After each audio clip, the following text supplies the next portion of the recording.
নমস্কার বন্ধুরা, আমি বিধায়কনাথ আর বিধায়কনাথ বাপ্পা চ্যানেলে আপনাদের সবাইকে স্বাগত।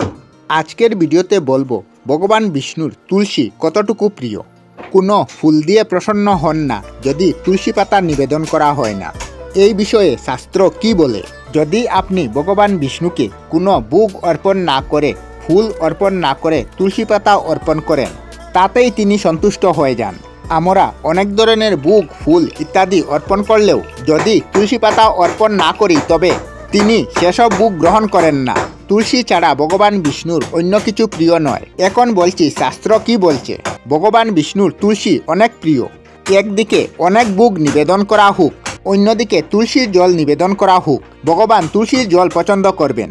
ভগবান স্বয়ং বলেছেন, যদি তুলসী পাতা না থাকে তবে আমার নিবেদনে অন্য কিছু আমার পছন্দ হয় না। তুলসী দিয়ে বিষ্ণুর পূজা করলে ব্রহ্মহত্যার পাপ দূর হয়। তাছাড়া তুলসী পাতা যদি বাসিও ভগবানকে নিবেদন করা হয় তাতেও তিনি সন্তুষ্ট।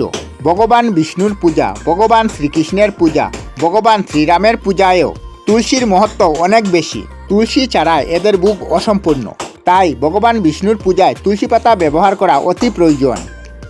আমরা আমাদের চ্যানেলে সব ধরনের ভিডিও আপলোড করি, যেমন ব্লগ, নিউজ, কুকিং ভিডিও, ধার্মিক আলোচনা ইত্যাদি।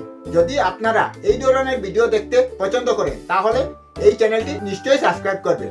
আমি আপনাদের সাথে বিধায়কনাথ আজকের মতো বিদায় নিলাম। আর ভিডিওটি ভালো লাগে লাইক, শেয়ার ও কমেন্ট করবেন।